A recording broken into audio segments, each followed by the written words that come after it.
എത്രമാത്രം ഒറ്റപ്പെട്ടു പോയാലും മറ്റൊരാൾക്കും ശല്യമാവാതിരിക്കുക. കാരണം ഒറ്റപ്പെടലിനേക്കാൾ വേദനയാണ് ഒഴിവാക്കലുകൾക്ക്. എല്ലാം ഉള്ളപ്പോൾ കൂടെ നിൽക്കുന്നവരെയല്ല, ഒന്നുമില്ലായ്മയിൽ ചേർത്ത് പിടിക്കുന്നവനെയാണ് കൂടെ കൂട്ടേണ്ടതും കൂടെ നിർത്തേണ്ടതും. കാരണം ഏതവസ്ഥയിലും വിട്ടുപോകില്ലെന്ന് ഉറപ്പുള്ളത് അവർ മാത്രമായിരിക്കും. അകലാൻ ശ്രമിക്കുന്നവരെ പിടിച്ചു നിർത്താൻ ശ്രമിക്കരുത്.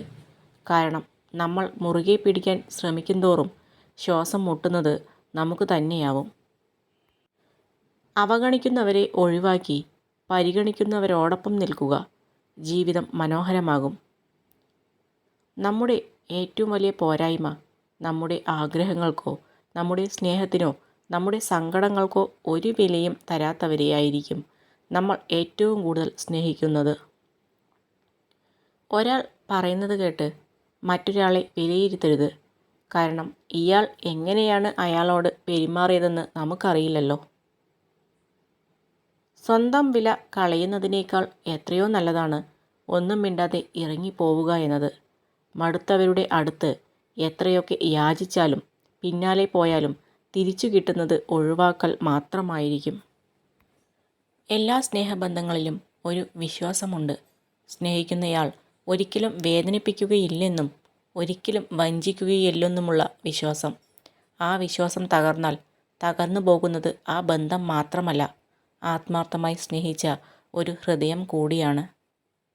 മാറി നിന്ന് നമ്മളെ സത്യസന്ധമായി വെറുക്കുന്ന മനുഷ്യരെക്കാൾ ഭയക്കണം നമ്മുടെ കൂടെ ചേർന്ന് സ്നേഹം അഭിനയിക്കുന്ന മനുഷ്യരെ. ഇഷ്ടമുള്ളത് ചെയ്താൽ തോന്നിയവാസം, പറയേണ്ടത് പറഞ്ഞാൽ തർക്കുത്തരം, സ്വയം തീരുമാനമെടുത്താൽ തന്നിഷ്ടം, തീരുമാനത്തിൽ ഉറച്ചു നിന്നാൽ വാശി. സമൂഹത്തിൽ നല്ലവർ എന്ന പേര് നേടാൻ നാട്ടുകാരുടെ ഇഷ്ടത്തിന് ജീവിക്കുന്നതിലും നല്ലത് നമ്മൾ നമ്മളായിരിക്കുന്നതാണ്. ജീവിതത്തിൽ ചിലപ്പോൾ തോറ്റുപോയേക്കാം, ഒറ്റപ്പെട്ടു പോയേക്കാം, അവഗണിക്കപ്പെട്ടു പോയേക്കാം. എങ്കിലും ഒന്നിനും ആരുടെയും കാലു പിടിക്കരുത്. ഔദാര്യം കൈപ്പറ്റിയാൽ അടിമത്വം അനുഭവിക്കേണ്ടതായി വരും. വാക്കുകളാണ് ബന്ധങ്ങളെ വളർത്തുന്നതും തളർത്തുന്നതും. വീണ്ടു വിചാരമില്ലാതെ എടുത്തെറിയുന്ന വാക്കുകൾക്ക് മൂർച്ച കൂടിയാൽ അത് ആഴത്തിൽ വന്നു പതിക്കുന്നത് നമ്മളെ ഇഷ്ടപ്പെടുന്ന ഹൃദയങ്ങളിലേക്കാണ്. അവരിൽ പലർക്കും ക്ഷമിക്കാൻ കഴിഞ്ഞാലും മറക്കാൻ കഴിഞ്ഞെന്നു വരില്ല. മറക്കേണ്ടത് മറക്കണം, അല്ലെങ്കിൽ ജീവിക്കാൻ മറന്നുപോകും. സ്വന്തം അനുഭവങ്ങൾ കൊണ്ടല്ലാതെ ആരും ആരെയും തിരിച്ചറിയില്ല. ഒരുപാട് പണമുണ്ടായിട്ട് കാര്യമില്ല. നമ്മളൊന്ന് വീണുപോയാൽ എഴുന്നേൽപ്പിക്കാൻ ആ പണത്തിനാവില്ല. അതിനൊരു കൈത്താങ്ങ് തന്നെ വേണം. പണത്തിനേക്കാൾ മൂല്യം എന്നും മനുഷ്യബന്ധങ്ങൾക്കാണ്.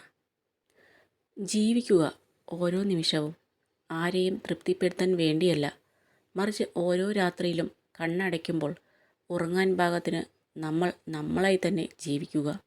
നമ്മൾ ഇവിടുന്ന് പോയാൽ ആർക്കും ഒരു നഷ്ടവുമില്ല എന്ന് സ്വയം മനസ്സിലാക്കുക. നമ്മൾ ചെയ്യുന്നതിൻ്റെ എല്ലാം ഫലം തീർച്ചയായും ഒരു ദിവസം നമ്മൾ അനുഭവിക്കേണ്ടതായി വരും. അതുകൊണ്ട് തന്നെ ജീവിതത്തിൽ നന്മയുടെ ത്രാസിനെ ഉയർത്തി നിർത്തുക. ഒഴിവുകഴിവ് ഇന്നത്തെ ദിവസം എളുപ്പമാക്കുന്നു, പക്ഷെ നാളെ കൂടുതൽ കഠിനമാക്കുന്നു. അച്ചടക്കം ഇന്നത്തെ ദിവസം പ്രയാസകരമാക്കുന്നു, എന്നാൽ നാളെ എല്ലാം എളുപ്പമാക്കുന്നു. മാനസിക സംഘർഷത്തിന് വേണ്ടി നിങ്ങളുടെ ഊർജം ഉപയോഗിക്കാതിരിക്കുക. പകരം വിശ്വാസം, സൃഷ്ടി, വളർച്ച, സ്നേഹം, പരിപാലനം എന്നിവയ്ക്ക് വേണ്ടി നിങ്ങളുടെ ഊർജം പ്രയോജനപ്പെടുത്തുക.